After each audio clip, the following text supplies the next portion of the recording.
अस्सलाम वालेकुम दोस्तों, कीअं आहियो तव्हां? उम्मीद आहे सभु ख़ैरियत सां हूंदो। असां हाज़िर आहियूं वरी हिकु नए वीडियो सां तव्हांजी ख़िदमत में। दोस्तों, असांजो अॼु जो वीडियो फ़ाइज़ा अली जे बारे में आहे। वीडियो शुरू करण खां पहिरियां अगरि तव्हां असांजे चैनल ते नवां आहियो त असांजे चैनल खे सब्सक्राइब कयो ऐं बेल आइकन खे प्रेस करे छॾियो ऐं वीडियो पसंदि अचे त इन खे लाइक ज़रूरु कजो। त तव्हां दोस्तनि जो घणो वक़्तु नथा वठूं, हलूं था पंहिंजे वीडियो जी तरफ़। त दोस्तों, फ़ाइज़ा अली कुझु ॾींहं पहिरियां फेसबुक ते कुझु फ़ोटू अपलोड कया। उन्हनि फ़ोटूअनि में हू हिकु ॿार सां गॾु हुई। हाणे तव्हां स्क्रीन ते बि ॾिसी रहिया आहियो। इन्हनि फ़ोटुनि खे ॾिसण खां पोइ घणनि माण्हुनि जा पंहिंजा राया हुआ। कंहिं चयो त फ़ाइज़ा अली जो अञा शादी बि नाहे थियो त पोइ उहो ॿारु किथां आयो।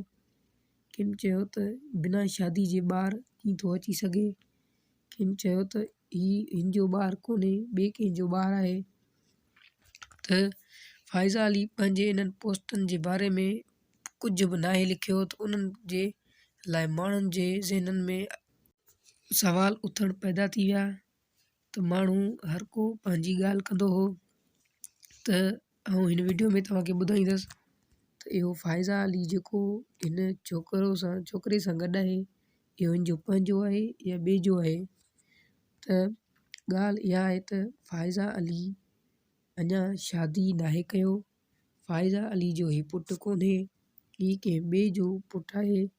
हिन सिर्फ़ु ईअं आम तौर तां फ़ोटू कढण लाइ हिन सां रांदि खेॾियो ऐं ॿ टे फ़ोटू कढियईं ऐं उहे फेसबुक ते अपलोड कयईं।